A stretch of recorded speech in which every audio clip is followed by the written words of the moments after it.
இப்போ நம்மகிட்ட வந்து எந்த ஒரு டேட்டாவுமே கிடையாது. இப்போ எத்தன பேர் இங்க உள்ள என்ட்ரி வராங்க, எவ்வளோ பேர் வெளிய போறாங்க அப்படின்றதுக்கான எந்த ம், ஒரு ம். ஆதாரமும் நமக்கு கிடையாது.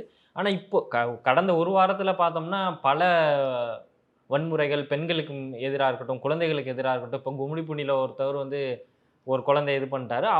அவங்கள புடிக்க அந்த ஒரு ஆள புடிக்க 8 தனிப்படை போடுறாங்க. 1 ம். வாரம் 10 நாளுக்கு மேல ஆகுது.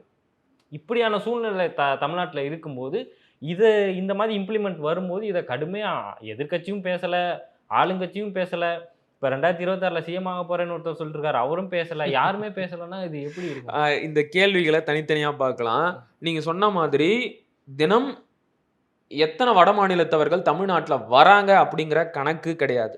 அதனால தான் நாம சொல்றோம், இவங்களோட வருகைய பதிவு செய்யுங்க. முதல்ல இவங்களோட வருகைய கட்டுப்படுத்துங்க. கட்டுக்கடங்காம இப்படி தமிழ்நாட்டுக்குள்ள வட மாநிலத்தவர்கள், பிற மாநிலத்தவர்கள் வரவே கூடாது. இது என்னுடைய நாடு. திறந்த வீட்டுக்குள்ள ஏதோ நுழையிற மாதிரி உன் இஷ்டத்துக்கு நீ பாட்டு வந்துகிட்டே இருக்கிற.